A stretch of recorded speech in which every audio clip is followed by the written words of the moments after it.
မင်္ဂလာပါခင်ဗျာတော်တော်မစုံနာကြပြီအခုတစ်ခေါက်ပြောပြမှာကမငိမ့်နဲ့မီးတွင်ကြီးအကြောင်းမှာ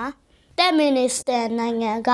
တိုက်ကတန်ရအလယ်မှာရှိတဲ့ဒါဘာသာမီးတွင်ကြီးကနေပေါင်း90ကျော်ကြာတဲ့အထိတစ်စက္ကန့်မှမီးမငိမ့်ပဲနဲ့တောက်လောင်နေတဲ့အေယာမမီးတွင်ကြီးတစ်ခုပါပေ130ဒီပါကျယ်ဝန်းတဲ့ဒီတွင်ကြီးထဲမှာမီးတော့တွေတဟုံးဟုံးတောက်နေတာကကဘာပေါ်မှာငရဲဖြူကိုသွားတဲ့တကားပေါက်ကြီးလိုပါပဲဒီမီတွင်ကြီးကတဘာဝအတိုင်းဖြစ်လာတာမဟုတ်ပါဘူး1982ခုနှစ်တုန်းက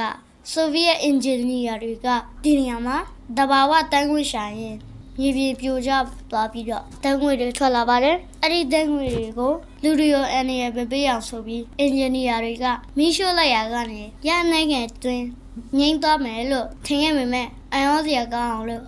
ဒီပေါင်း55နှစ်ကြော်ကြအောင်ဒီနေ့အထိလုံးဝမငြိမ်ပဲတောက်လောင်နေတာဖြစ်ပါတယ်တတပြောတော့ကြရင် like လုပ်သွားပေးပါဦးခင်ဗျာ subscribe လည်းလုပ်သွားပေးပါဦးခင်ဗျာ